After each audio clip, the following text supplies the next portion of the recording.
right? I think a lot of us put pressure on ourselves. I know I have, like, oh my God, this person's going to ask me this. And the truth is, I don't have an answer for that. Like, I No. don't Yes. really know. And again, I think that makes a lot of leaders like run away from it. But again, I just come back to sometimes you have to get comfortable saying, I really don't have an answer for that. But here's what I am willing to do, or, blah, blah, blah. Exactly. Absolutely.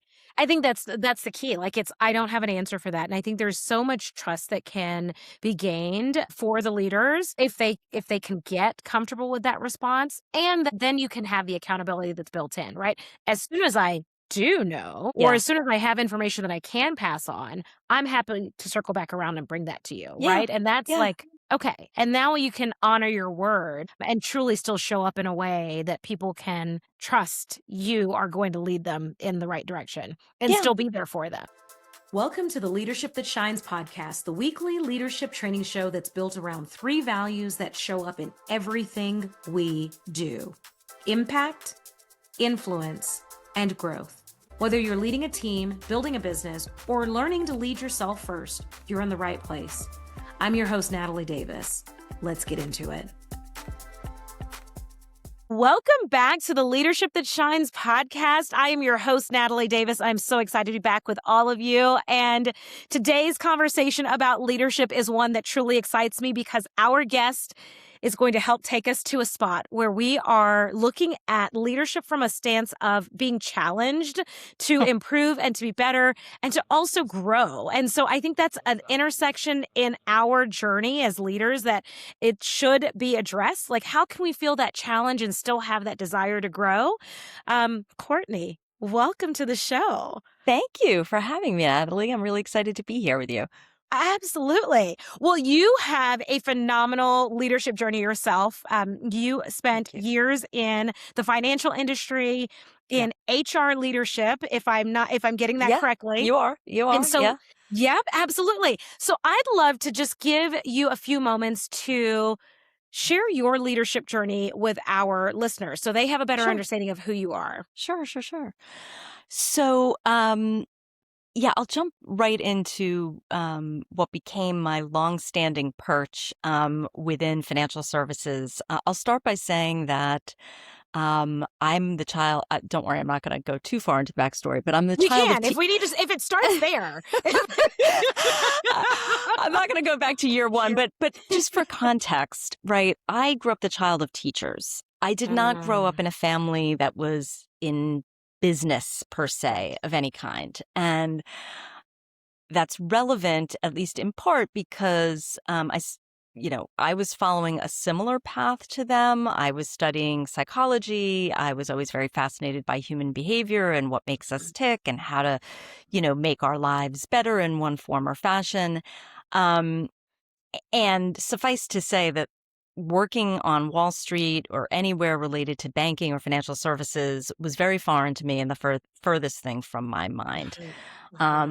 When I was completing my graduate studies in psychology, I made a decision for a host of reasons that I really liked the intersection of business and psychology and specifically helping people, with their careers and elevating in their careers. But I was quite young and I felt that at 24, it was a bit premature for me to, serve as a career coach for people who, were already many decades into their career. We can debate whether that was a reasonable assumption or not, but it's the assumption I went with. And so I thought, well, where's going to be the best place for me to get an up close sort of front row seat, if you will, to, walking the walk before I advise other people on how to do that. And that's what brought me into the frame of human resources. Now, again, I was not specifically targeting banks, but I lived in New York. It's a big banking town. And I got an opportunity to join an organization that I had never previously heard of. At the time, it was called the Bank of New York. And I was in a, somewhat of a entry-level-ish HR advisory kind of role. And I said, I'm going to do this for a year and then I'll see. And 26 years went by before I saw, because I had the good fortune to work with people that I really enjoyed, be in a place where, although it was a large enough scale organization, I was working with senior leadership pretty early on in my tenure. And that was rewarding and exciting to feel like even if I didn't have a true seat at the table initially, but I was at the table. So I was, Yeah. listening to those conversations and seeing how those senior executive leaders move, Yeah. if you will. And I just found that really compelling. Um, won't take you through every chapter and verse of that experience, but the point being that I didn't have a big plan per se. I didn't go in thinking, oh, my goal is to rise through the ranks and get to the Mhm. C-suite. I was still operating from a premise of, I'm a good doobie. I'm going to do good work, whatever that means. Mhm. I was always a high achieving student. So I think Get retrospectively, when I look back get on the it, I think gold star. yeah, Yes. I just had that like do good work and whatever. And if people are treating me well, which they were, Yeah. kind of keep going. Yeah. And I stand by that, and it rewarded me handsomely in a variety of ways, including, getting bigger assignments, broadening my leadership, earning greater money, all these things. But I just want to be upfront and honest with the audience. I didn't have a big plan. And Yeah. ironically, if I had to do it all over again, while I don't have regrets, but if I was advising someone starting out over again, I would advise to bring a greater amount of intentionality to what you're doing, because um, even more could have been Mhm. opened, through that. Yes. The other thing I would love to share on my leadership journey is on the people leadership side of the equation. Although by virtue of the role I was in, I was advising managers of people, all day long on all things about building teams and hiring and, managing performance and, Mhm. you know, uh, how to lead people through all nature of things. However, I was doing that from the standpoint of my own individual contributor perch for quite some period of time. That was fine. Nobody questioned that. I wanted to do good work and get rewarded for it. And I enjoyed a certain amount of visibility, but I wasn't angling for a big team. Right. If anything, I would describe myself as a reluctant leader of people, Mhm. which it's one of those things that I kind of cringe at a little bit now, because I think some of my reasons for that were frankly immature or Mhm. ill advised. But in my mind, at that earlier point in my career, again, like I said, I was so focused on just let me do good work. Yeah. I don't feel an ego need to manage a bigger team. And good gosh, isn't it kind of a pain in the neck? So I don't know if I want all of that, aggravation, but I wasn't really considering that there would be a limit on my growth at a certain point if I didn't step into leadership of other people.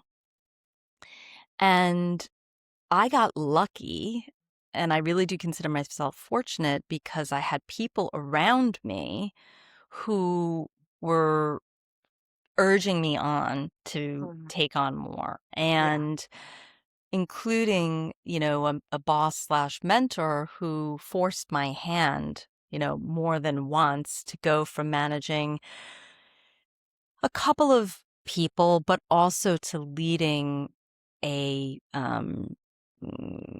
project isn't really doesn't do it justice, but a whole transformation effort that was going to require leading through others. So even if the folks weren't like hardline reporting into me, I had to adapt to, I can't get it all done myself. I have to influence other people. How do I get people to come along? And then from that into, leading a global team of, 45 some odd individuals. And then beyond that, and by the time I concluded, toward the latter part of my career internally, I was leading a global team of 200 and I had, a ridiculous quantity of direct reports. And I share this to say there may be some other reluctant leaders out there. Mhm. And I can only share from my experience that I don't think I would have done it were I not pushed. I wish I had pushed myself sooner Mhm. because at the end of it all, what I loved the most was leading a team.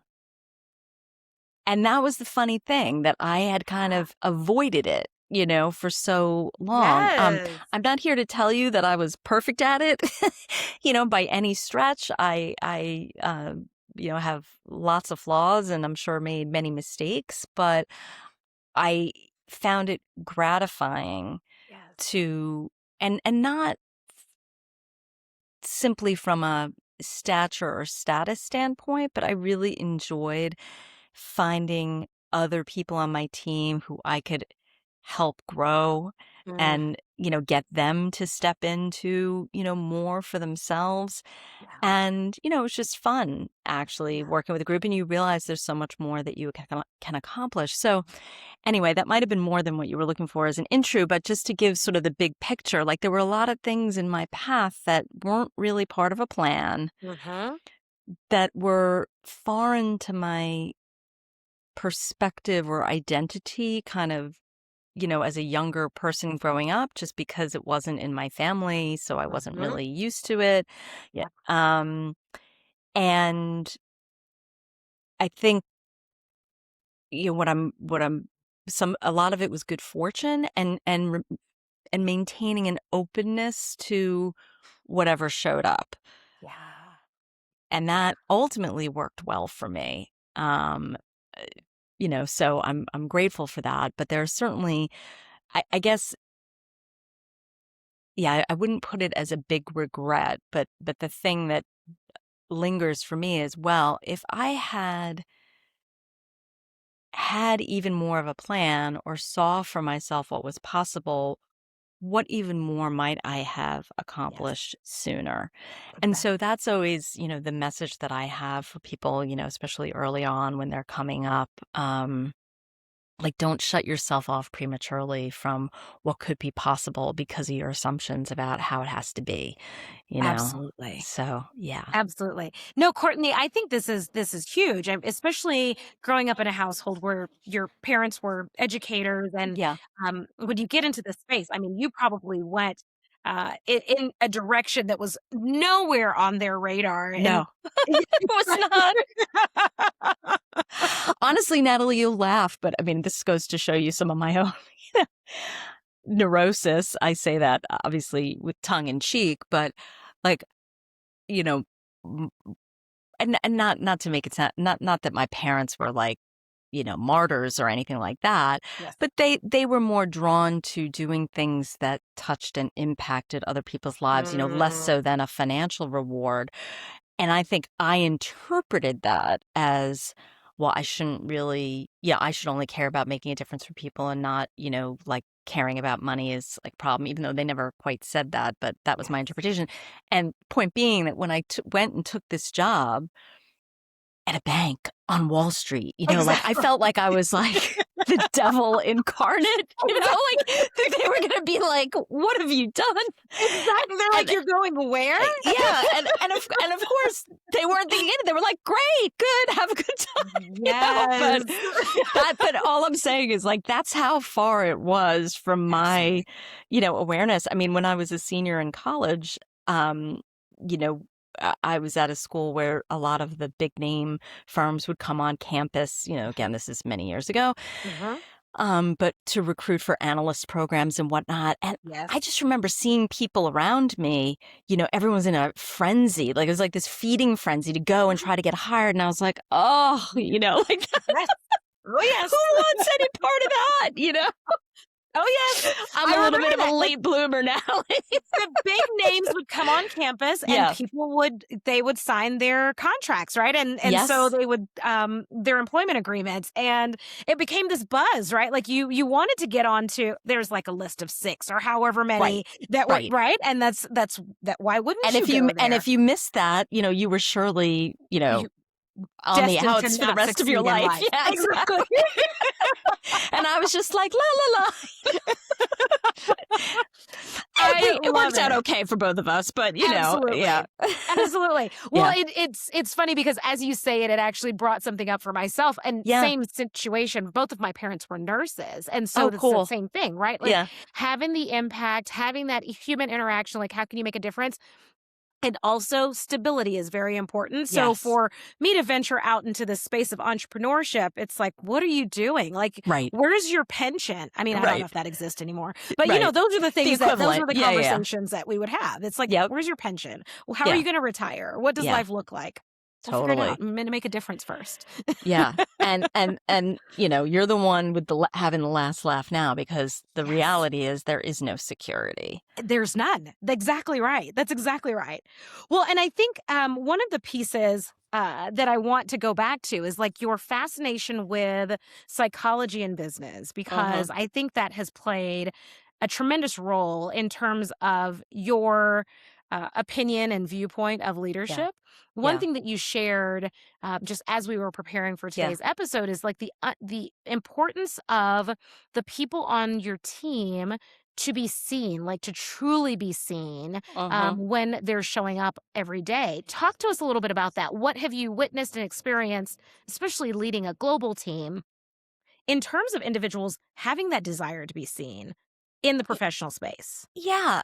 Sure. I mean, and I don't know that I'm saying anything earth-shattering here. But you know, look, fundamentally, I'm going to get a little philosophical. Fundamentally, everything is about human relationships and human interaction. Mhm. And whether that's in the context of business or outside of the context of business and professional life, it's everywhere. We are first and foremost human beings. Right. And um, within certainly the business context, when you're looking to get things done by bringing a group of human beings together, Mhm. you better understand the range of flavors Yes. in human beings and some of the basic needs that each one of us has. We may have it to differing degrees. We may express our needs in slightly different ways. And by needs, I'm talking about things like needing to feel seen. Mhm. That doesn't mean that everyone is going to come across as your stereotypical, entertainer, who Right. needs to be on stage with a big audience, but just seen and appreciated for what they're doing or what perspective or point of view they bring to the Mhm. table. Mhm. And um, yes, people want to get paid. Yes, we go to work to earn a living so that we can do a lot of other, things that we want to do in our life. That's part of our economy, our sociology, etc. Right. But, we also, I think, want to feel utilized. Mhm. That's different from feeling used in a negative connotation, and certainly different than feeling, exploited or taken advantage Taken of in some advantage of. way. Yes. But I think it's that drive to feel useful, to Mhm. feel valued, to feel appreciated. And again, the the way that needs to be expressed for each person can be different. Like, Mhm. not everybody wants you to, they're not comfortable with a lot of public praise. Right. You might think they are because you are, let's Right. say, but not everyone is. It's your job as a leader, though, to try to discern in what way can you see the people that you're leading and at Yeah. least make them feel that they matter. Now, as soon as I say that, my brain goes to, and maybe this is because of too many years within the part of HR that's about dealing with, problem children or people who Mhm. aren't performing well. Mhm. I am not advocating for a, everyone gets a gold star kind of environment, Right. or holding back on giving critical feedback because you don't want to hurt someone's feelings. And Right. that's, the two things are not mutually exclusive. You can Right. make someone feel seen and still hold them accountable and hold them to a high standard Right. that you've outlined for them, and let them know when they're off course. Yeah. And sometimes part of that is saying but it's not saying I don't value it all, but it's like, when you're doing this, or this, I don't think I'm getting the full value of what I believe you could bring to the The table, potential. right? The Exactly. potential that's there. Yes. Um, anyway, so I know I'm a bit kind of all over here, but I guess, I think when I think back on a lot of the leaders that I've worked with, again, I don't remember any leadership development programs that I saw that were really truly teaching those leaders how to try to understand the motivations of other people Mm. that they were leading or needing to influence. Right. I mean, ultimately, leading is about influence, right? And it's not That's it. just about, right, managing the team in front of you. Yes. Certainly, when you are in a position of authority over certain people who report to you, you can play that card of, I need you to do X, and I'm basically telling you, not asking you. But as a leader of consequence, even when you have that ability, you still need to influence the people who work for you to do it in a Mhm. certain way, or get on board with a certain strategy to Yes. support it and execute it. You certainly need to lead by influence with your peers and Yes. other stakeholders in the organization. And the ability to do that demands, in my view, that you at least take a hot minute to try to understand what's driving this other person. 100%. What's in it for them? What are their hopes? Hopes, dreams, and fears. That sounds a little bit overblown, but what matters to them? What are their hot buttons? How can you, Yes. engage them through that, or at least know what tripwire you don't want to, step on if you can avoid it. And my point in all this is that it continues to fascinate me how, I think people who make a study, again, I say this a bit tongue in cheek. I don't mean you have to be a full blown, sociologist or psychologist, Mhm. but get curious about Yes. humans. Yes. And that's going to make you a better leader faster than any MBA ever Yeah. could. Yeah. Absolutely. Well, and Courtney, I want to make sure that we make this a tangible piece for people, right? Especially, Sure. let's just take you for example, Sure. leading this global team over 200 people. When you have that invitation to Yeah. leaders to let them Yeah. know, just be invested in the people that are working with and for you. Yeah. And it's that level of curiosity, and it's beyond, do they have a significant other? Do they have children? I think you touched on it. What are their hopes, dreams, aspirations? Do they want to excel or advance in the organization? Right. Do they want to be a part of this project? How can how can you make this an actual tangible piece that someone can not only buy into but better understand, regardless of the scale that they're leading and managing? So do you mean, Oh, like, literally, like, what are the yes. conversations you're having with people? I Let's go mean, there. I think so, because when I think about this, leading 200 people, for uh-huh. example, and Uh-huh. having a better understanding or even having a continued level of curiosity, Yeah. right? Because I can be curious for a moment until Yeah. the deadlines are approaching. Yeah. And so how do you Yeah. keep that ongoing? Well, I mean, so some of these aren't going to sound that sexy or that different from sort of standard expectations, but I will say Then not that's enough people do perfect. it. That's exactly where we need to S- go then. Yes. So I mean, you know, for one thing, and I took this as a given, but I find that not every leader does this. Like, are you having regular one-on-ones with Yeah. your direct reports? Mhm. And if you're leading a larger scale organization, well, I guess it doesn't matter what the scale is, but let's say you're managing managers. Yes. Are you making it part of your leadership, you know, process and hygiene to schedule some skip level meetings from Yes. time to time? So right there, now it's not just a question of scheduling the meetings. You actually have to then have them, and then Yes. you actually have to be present for them. Mm. Mhm. And I'm not going to tell you I never had to cancel or reschedule a one-on-one. I did. Right. I feel pretty confident in saying, though, that by and large, I maintained my one-on-ones with my team members. Yeah.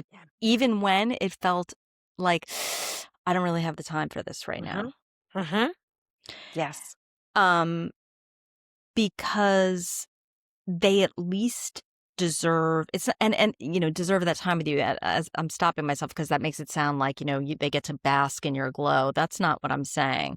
You need to make yourself available, one, to lead and guide them with, okay, what are some of the things that are, what have you accomplished, where are you running into roadblocks, what can I do to help you move this forward? But Yeah. also those are opportunities, and it's not going to happen every week or Yes. every meeting. Let's say you meet on a biweekly cadence, whatever it is. I think anything less than once a month is not acceptable. I think you should, Right. at a minimum, be having a one-on-one, a meaningful one-on-one touch point, ideally of at least 30 minutes. But, if it's just once a month, I would say make it 45, whatever. Mhm. At least hold the time on the calendar. If you don't have enough meaningful to discuss, then fine, you can both agree to shorten it. But you make yourself available. Yes, there's a certain, you know, going through what's on the proverbial agenda for business, but then Right. it's also creating a time to maybe you can spend 5 or 10 minutes to just have some questions about, so what's been going on for you Life. lately? What, Yeah. yeah. And, or, you know, let them know that it's okay for them to bring up, and you ought to be probing on it from time to time. What's next for you? What would feel like exciting growth? Now, believe me, I've been in this spot myself. Sometimes it's challenging for the leader because you might have someone sitting across from you who has ambitions and a timetable for those ambitions that is something that you're pretty clear you're not going to be able to deliver on. They don't align. They Correct. don't align. And Mhm. so I think many of us, and I am not perfect, so I Yeah. can't say I've never been guilty of this, but I've tried to remediate it over time. Mhm. And that's all you can do. But many of us will avoid those conversations in the first place because we worry about getting backed into a corner and not being able to, you know, respond to the individual's hopes and dreams in the way that they want. But I would I argue what I have found over time, even when it's been a little bit uncomfortable and unpleasant, Mhm. because nobody likes to be disappointed, ultimately, I think people respect you more Yeah. when you don't avoid the conversation and when you give your honest feedback Absolutely. about, look, I think it's wonderful that you're aspiring to A, B, and C. Mhm. Let me be honest with you. I'm not sure that it's going to is feasible on the timeline you're outlining.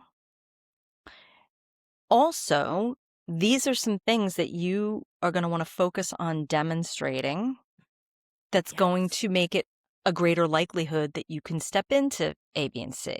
Absolutely. We've all had challenging team members, challenging, meaning sometimes there's such a skew in perception between how they might view themselves and their prospects and how not only you, but others who would opine on their advancement see it. Mhm. You can lead a horse to water, but you can't make them drink. If someone refuses to take in the feedback you're giving them, you can't be responsible for that. But your Exactly. responsibility is at least to not avoid the dialogue, Absolutely. you Absolutely. know?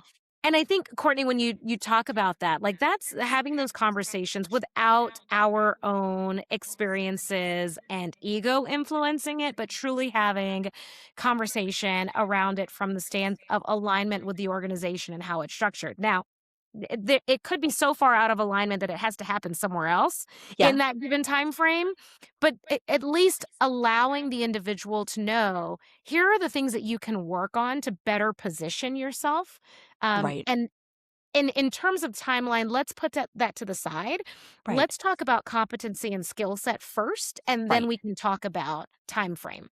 Yeah, Right? Yes. exactly. I mean, Yeah. and also you're only going to, it's like, what are the things within your control? Yes. Because even I, as your manager, I may not be able to change the time frame.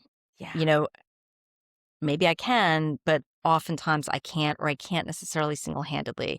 So Yeah. I can't make a commitment to you about the time frame, but you're going to be well served to Mhm. focus on, again, what you can control, which is the relationships and sponsorship that you're building for yourself beyond Yeah. just me, and your willingness to raise your hand for the ugly project that nobody wants, but that Yes. has a lot of visibility, and your ability to do XYZ, that your customers or clients really need, or whatever the case may be. You know what I mean? Like, those are Yeah. things you can control.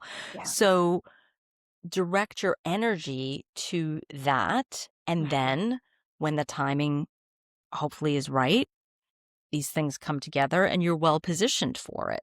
Exactly. You know, I think one of the things that I always found challenging, and I know a lot of leaders that I advised found challenging, and there wasn't always a neat answer to it, frankly.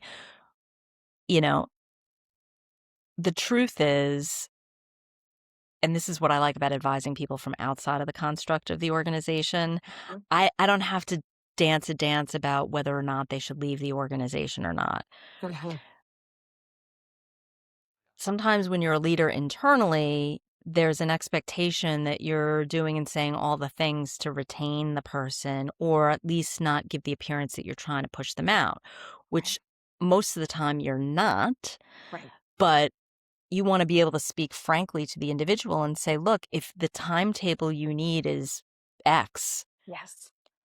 if I was your sister or your friend, what I would say to you is maybe you need to broaden the range of options for yourself, which might mean looking outside of the organization. But Right. sometimes when we're internal, you feel, and you're probably right to be cautious about it, you can't quite say that as plainly as you might like because you Mhm. run the risk that you'll be, well, are you telling me I have to leave? And, something else. And it's like, no, that's not what I'm saying. I'm just trying to keep Exactly. it real with you. Like, no, every one of us has to be responsible for our own trajectories. Yeah. And that means you can't rely on any one person to do it for you, and you certainly can't rely on any one organization. And so, Mhm. anyway, I've gotten here because I was talking about, how do we started talking about, finding out what motivates people. And I've taken us very Yes. strongly on this career trajectory, but obviously, understanding that a lot of people are motivated by, well, how do I continue to grow? Which also behind that can often be, how do I continue to earn more money? And Right. that's part of the conversation as well. That can sometimes be a difficult needle to thread. Yeah. But the message I have for the audience is no matter how difficult, it's better in the long run to keep the line of conversation going than to skirt it because you're concerned about not having an answer that the person is desiring Or is prepared to hear. or is Right. prepared to hear. Yes. And as Yeah. a leader, you can't, this may sound silly, but you can't expect everyone on your team to just be, like, oh, that's so wonderful, like throwing love your way all the time, like everything you say to them. Like, some people are going to get mad.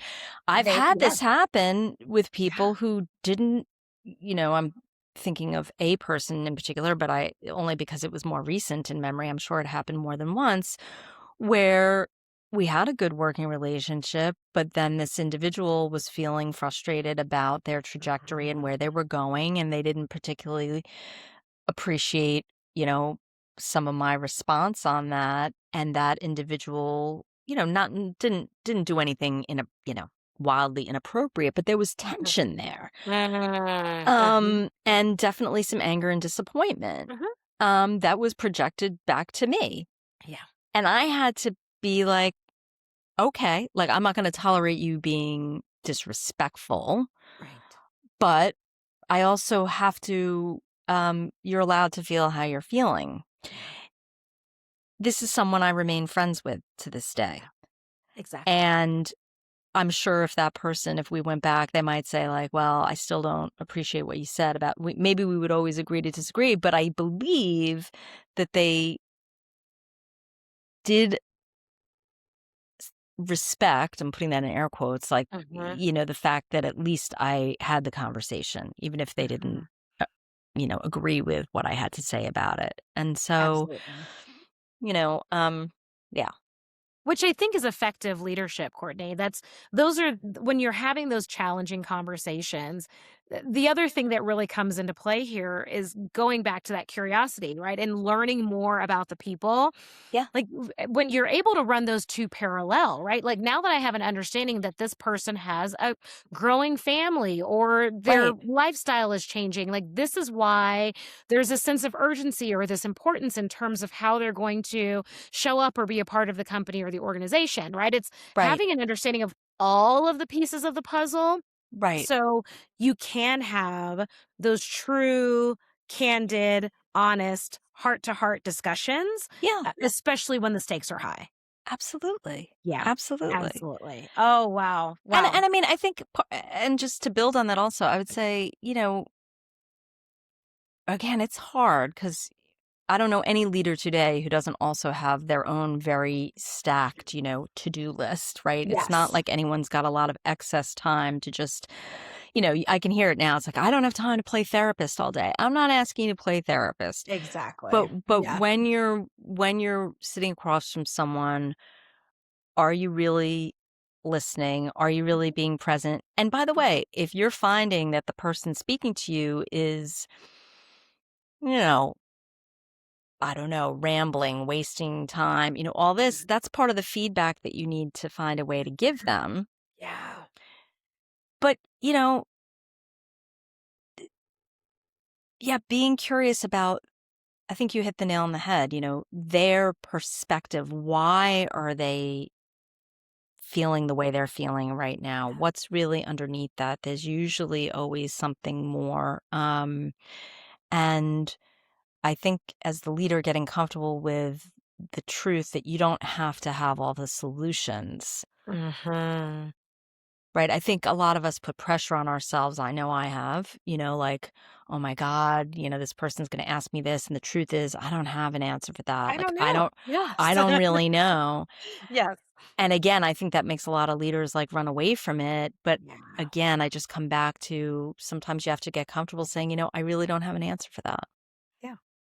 But here's what I am willing to do, or, blah, blah, blah. Exactly. Absolutely. Um, I think so that's the key. Like it's I don't have an answer for that. And I think there's so much trust that can be gained for the leaders if they can get comfortable with that response. And then you can have the accountability that's built in, right? yeah, As soon as I do know, or yeah, as soon as I have information that I can pass on, I'm happy to circle back around and bring that to you, yeah, right? And that's yeah, like okay. And now you can honor your word right. and truly still show up in a way that people can trust you are going to lead them in the right direction and Yeah, still be there for them. yeah, for sure, for Yeah. sure.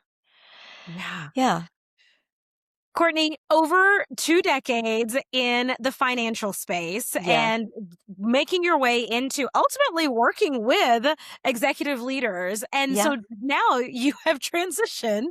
Yes, You I are have. still working with executive I leaders. am. I am. Yes. Tell us a little bit about the transition Sure. and what you're doing today. Yeah. Well, as I mentioned at the start, originally I got exposed to some career coaching work. This was when I was getting my master's degree. And funny enough, I did like an internship type of a thing at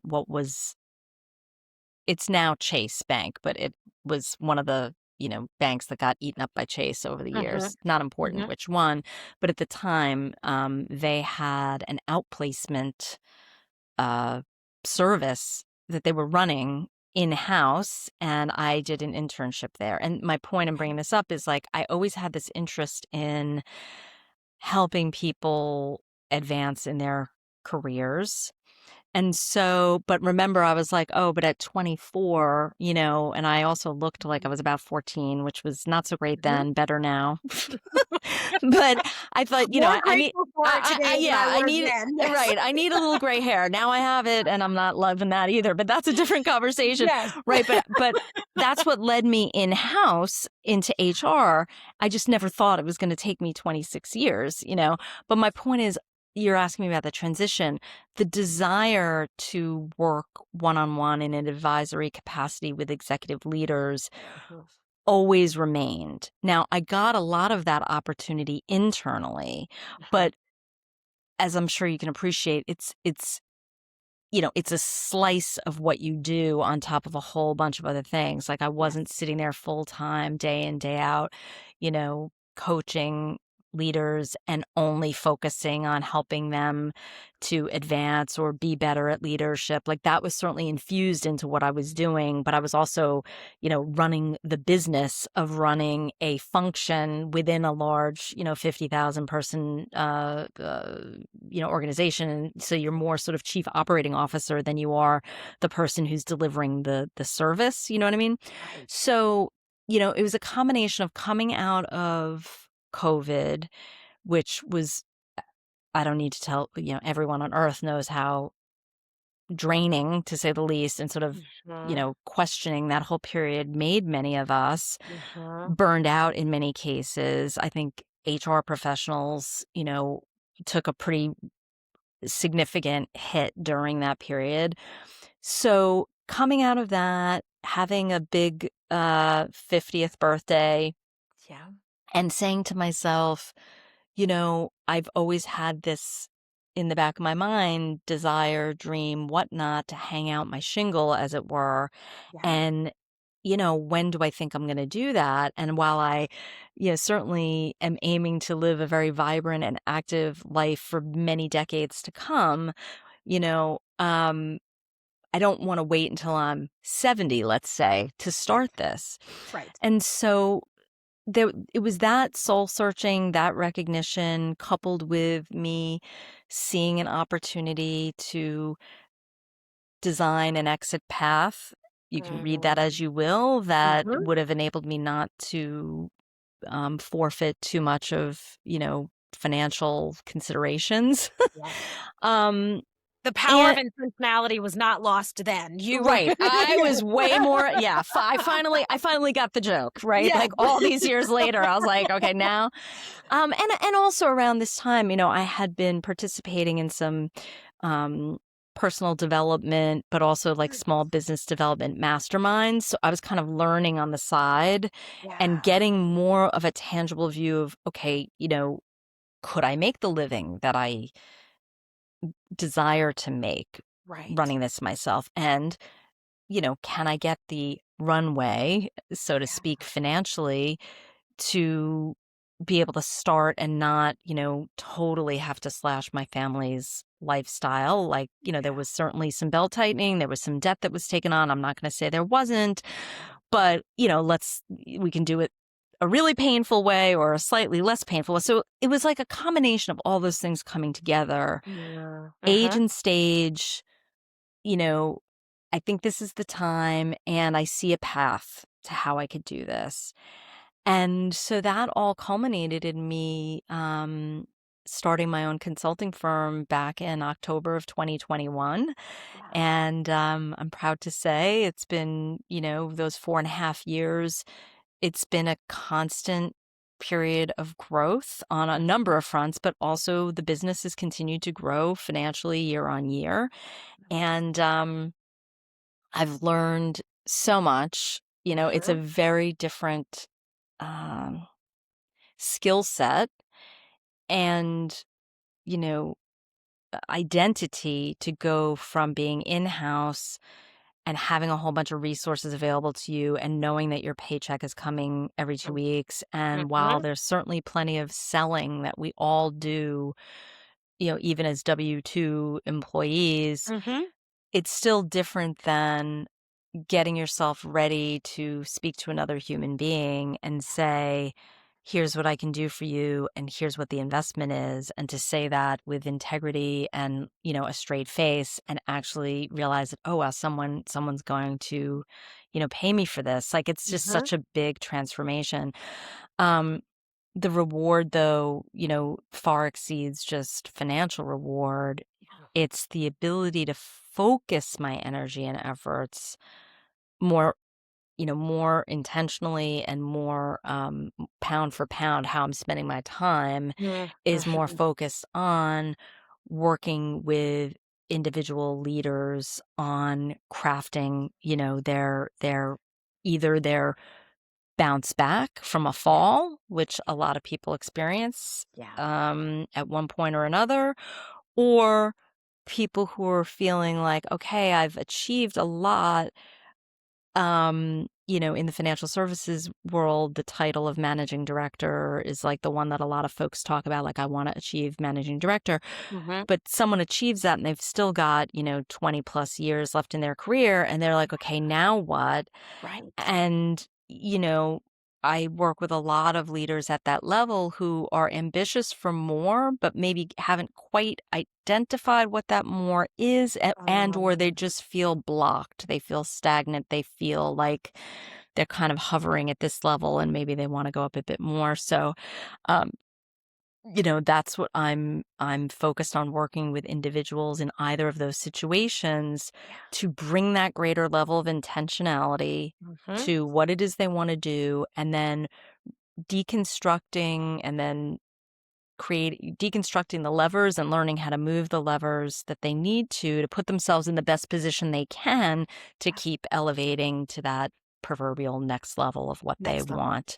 Yeah. um, and I just find that very rewarding. And then, many people that I work with, they will also engage my support after they've landed in that next level role, Mm. or they engage me at that time, even if I wasn't part of how they elevated to the next level role, but they're in a space of like, okay, I finally achieved this thing.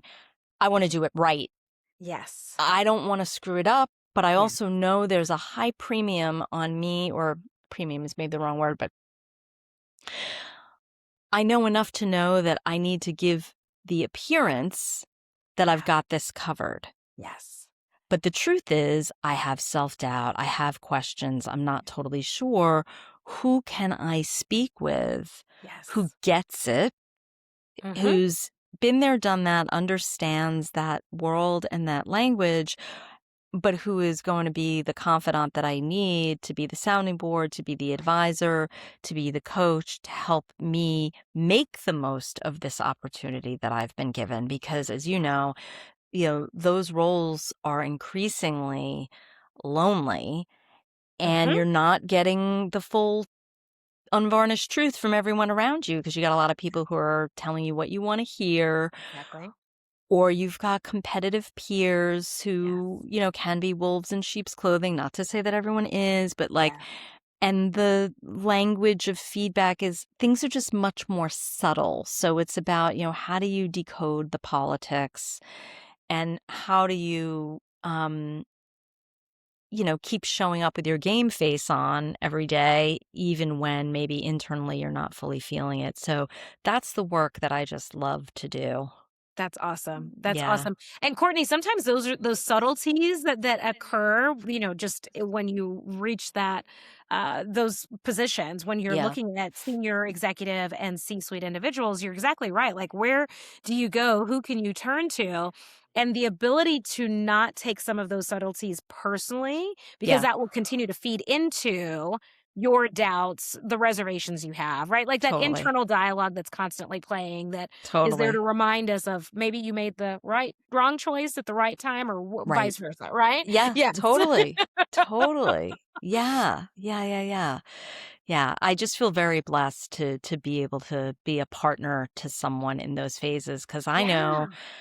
I certainly have had the benefit of working with coaches and advisors, and there were also times when I wish I would have had one Yes. available to me, but you to have someone there to also um get you out of your own way. Yes. Yeah. Absolutely. I love that. Yeah. Courtney, Yeah. I'm going to shift the attention a little Sure. bit back to Sure. you because as you've made this transition, and congratulations on 4.5 Thank you. years, this year you Thank get to you. celebrate 5 years, Yes. which is huge for It small is. business owners and You are right. entrepreneurs, right? Y That's a big thing. You're right, yeah. Tell us how you are able to make that shift into leading self. Like, what has your personal journey look like as you've become an entrepreneur? Yeah,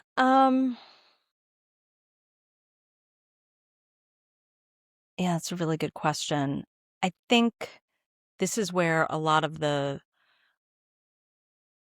I this might sound like mumbo jumbo to some of your audience, but a lot of the personal development work that I was Mhm. always kind of drawn to just naturally, like that's the kind of, self-help and all that kind of stuff are the Yes. books that I would always be looking at Yes. in the bookstore.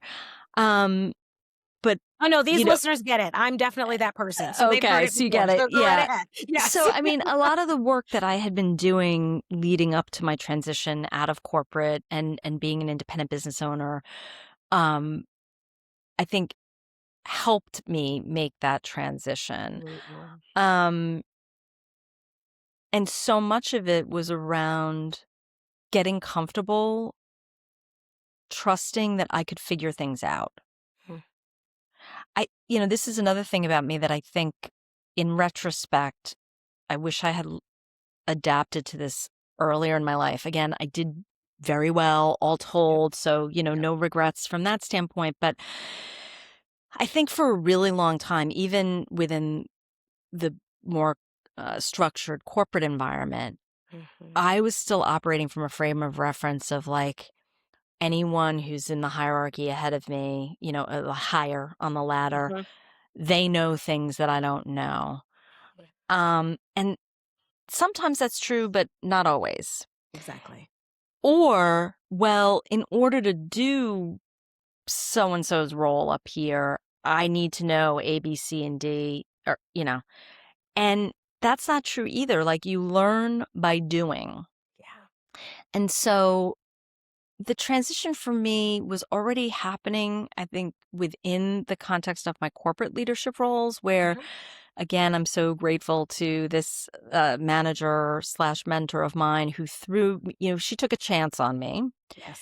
It wasn't a crazy chance, but she did take a chance and she threw me into situations where I hadn't done them before. I mean, there's a point at which, like, have you ever led a team of 200 people globally with, you know, 12 different direct reports? No. Well, you're going to do Mhm. it now. And you're like white knuckling and you're Yep. not really sure. And I'll you just find a put, way. right, Yeah. like you Yeah. have no choice but to Yes. just engage. And so my point here is that I think I was already building that muscle in the like 5 to 7 years before I left corporate of finding myself in situations, the leading the 200, that sounds big and flashy, but even before that, where it was like, okay, you need to be the person nominally at least leading the transformation of the, operating model for the HR function. And you're not going to do it alone, but you have to take this leadership stance and work with peers and, make this Yeah. happen. And I'm like, I don't know how to do that. I didn't know how to do that. Exactly. I Right. did not. Right. And I needed to let go of worrying about what everyone else thought about Mm. why was I being given that opportunity. Yes. So again, there was through a series of these experiences where I got thrown into things, and at least I had the benefit of someone, my manager must have thought enough that I could figure it out. So I Right. grabbed onto that belief and then I just figured out. So in in shifting to being an entrepreneur and working for myself, I just started to apply that same frame of reference, which is Mm. you don't have to know everything. You have to be willing and able to learn how to do things. And you have to be willing to just take a risk and do the thing before you're sure if you can really do it. So, for instance, my business coach, when I was first starting, nearly 5 years ago, she basically convinced me to sell a program that was sort of up in my head. Like, I had a little bit of an idea, like, let me get a group. At the time, I was focusing on women. I now work with everyone. Gender is not really a core part of my, client profile. But anyway, I was developing a program for executive women, and, you know, she was like, don't wait until you've created the program. Get an outline, generally. Yes. Maybe develop the first week or two if you're going to Mhm. do a 12-week, 10-week type thing, and Yes. you go out and sell it. And you're going to be forced now. That's the leverage that you need over yourself in order to just do it. And I was like kicking and screaming because I was one of these most of my life. I need to know how I'm going to do it. I got to Yes. have it all figured it out. It's got to all be planned. And, as I've matured, I've come to appreciate that that's just not the way life works, and you'll be waiting forever. And so I really surprised myself. Now, again, it was helpful in that case that I had someone in my ear Yes. who was challenging me, pushing me, with love and support, but like, you've got to do this. Yes. That was part of the leverage I needed over myself. If I had not Mm. had someone Yeah. in my ear telling me that, I probably could have sat and spun for Yeah. a much longer period of time. Yeah. And so, yeah, I guess I don't know if that's what your question was, but I guess Oh, that no, was a that's big piece exactly for it. me, Yeah. like learning that you can figure things out and that um nothing's nothing's permanent, and nothing, and that's good and bad, right? Yeah. And this is the other thing, like, I was you mentioned earlier, your family also, when you were younger, was inculcating you this belief around security, right? And Yes. I certainly had that, whether explicitly or implicitly, Mhm. and ironically, there wasn't always a ton of security Yeah. financially in Mhm. my childhood. So I was also very much driven by, I want the sure thing. I Mm. want the paycheck. How Yes. could I possibly live, not knowing where that's coming from? And I got to say in this moment, Natalie, I can't tell you exactly what I did to get comfortable making such a big shift. Yeah. I think it just had to be incremental over time, and also Yeah. exposing myself to other people who were Mhm. on that path. I think that's another thing that's really important too. And so some of the masterminds that I did, and as I left my corporate job, I went full in on another group where it was all a bunch of coaches of different ilks, but people running their own business, and some of them have been in business for decades, and some of them, like me, were, corporate refugees or whatever, Yeah. transitioning, but just being surrounded by other people who are trying to make it work. And then it normalized it. And then you realize, like, okay, people do this. And okay, I need to be intelligent about this, but what's the worst thing that's going to happen? Like, am I really going to go on the breadline? Yes. And then, well, what would I do? Could I, uh, yeah, I don't want to say, this is not meant as a denigrating thing, but like, if I needed to go out and get a job, waiting tables, well, then that's what I was going to Right. have to do. Yeah. But you start to get to a point in your life where you also realize the whole thing around certainty, and security is an illusion. And the security, the only security we can really have is the security that we can figure things out. Mhm. Mhm. Absolutely. That's exactly it. I Courtney, I think that's huge because there are so many pieces, that have come together as you talk about making this transition and having the courage to make the transition and then actually thriving in that space. Yeah. The community that you surrounded yourself with, that's always important. We always Yep. talk about that, right? Who Yeah. are you connected with? Totally. Having those coaches and those mentors that will push you and challenge you, Yes. um, even when it's terrifying, um, and For then sure. trusting yourself. And I think that you hit the nail on the head. Like, you programmed yourself to believe that you could figure it out when Yeah. you were in the corporate space. And Yes. so why wouldn't you just carry that over into your entrepreneurial journey, right? Like, Yeah. you've been able to figure it out in the past. We can figure this out as well. And so And let's just do it. for sure. And again, Yes. that does not, that's not to say that I haven't had, and even now, like, it's up and down. Always. Yes. And, you have a month where the phone's not ringing or, your Yes. prospecting isn't what it was. And, and I'll be like, Yep. okay, like, what's going to happen here? Now But what? then I just try Yeah. to like come back to,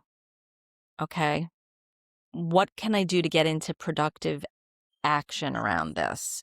Because Yes. me sitting here spinning isn't gonna isn't gonna do anything. And again, Yeah. that too is also what I had to learn internally. There were tons of times when I just was like, I have no idea how to do X. And then I would get, like many of us do, at least initially, I would get a little bit frozen. But I didn't, as I got into more and more visible roles, I didn't Yeah. have the luxury of allowing myself to get frozen for too long. It was just like, you gotta keep moving. And if you make a Absolutely. mistake, you find a way to figure it out and, what have you. So yeah, I'm really, I have to say, I'm sort of amazed at myself because if you had asked me, at 35, Mhm. would I do this? I would have said probably not. Ah. And but I would have been sad about it. And that was the Mhm. other thing too, Natalie, is that again, I'm so grateful for everything that has, you know, been available to me in my life and my professional life. Really. And I really enjoyed overall, my 26 years in-house in corporate. I Yeah. wouldn't trade that for anything. But I didn't want to die with regret. I didn't want to, Mm. and not that I'm planning on dying anytime soon, knock Yep. wood, but I knew that I would feel like I had missed out on an experience Yeah. that I knew I wanted to have. And if I didn't take the risk of doing my own thing. Mhm. And yeah, that became the idea of having regret about that became like a really big motivator. Because I Yeah. was like, we only, not, whatever one believes about life after death. I happen to believe in it. But this life, this incarnation, I'm only living once. And in this Yeah. life, I want to have this particular kind of experience, And that was up to me to make that Create it. happen. Yeah. Yeah. It's up Yeah. to you to create it. Love Yeah. that. Oh my And gosh. and Lord knows, Oh. in the moment we're in with AI, Yes. I mean, and that's a whole other conversation and there's lots of pros and cons to it, but the ability, we have the resources available Mhm. to us to figure things out like never before, Exactly. Yes. so take And advantage not of just that. to figure it out, to build and create, to execute. I mean, Yes, wherever the bottleneck may have been in the past, there is now a way to figure it out to work through the totally. bottleneck, Yeah, totally. which changes Totally. the landscape of everything that we know Yep. in due time. I mean, it's Yeah. not going to happen overnight, but it is No, going of to. course. Yeah, yeah, Yes. yeah. Yeah. Yeah. So, Wow. yeah, Oh that's my my gosh. story. Courtney, this has been amazing. And Oh, thank thank you for you. sharing Oh, your you're story, welcome. your insight. I do like to pose one final question to all of the guests that come on the show. And that question is Yes. 5 years, 10 years, 100 years from now, how do you want to be remembered as a leader? I wanna be remembered as someone with great heart and soul. I love that. Honestly, I that's what I love wanna that. be remembered as. I love that. And Yeah, that shines through. So yeah. thank you. Thank you. Oh my Thank you. goodness. We will make sure that we put your contact information in the show notes so Great. our guests can find you and reach out if Awesome. they are fit for you in terms of your coaching and Sure. consulting space. Yeah. And thank you so much for taking the time out to share your own personal story and some of the lessons that you've learned about leadership along the way. You are so welcome. Thanks for letting me share the story. I really appreciate it. Absolutely. Yeah. Absolutely. For our listeners, if you feel that this episode would talk to someone else, to speak to someone else, feel free to pass it on to them. And if you are not subscribed on your favorite streaming platform, I'm going to invite you to do so now because that helps us. Until next time, we will see you all next week. Have a good one. Thank you for spending time growing with me on the Leadership That Shines podcast. Every episode is built around the values of impact, influence, and growth. And I want all three of those to show up in how you lead starting this week. If this episode added value to your week, share it with a leader in your world who is ready to grow. Subscribe and follow so that you never miss a week. And I'll see you in the next episode.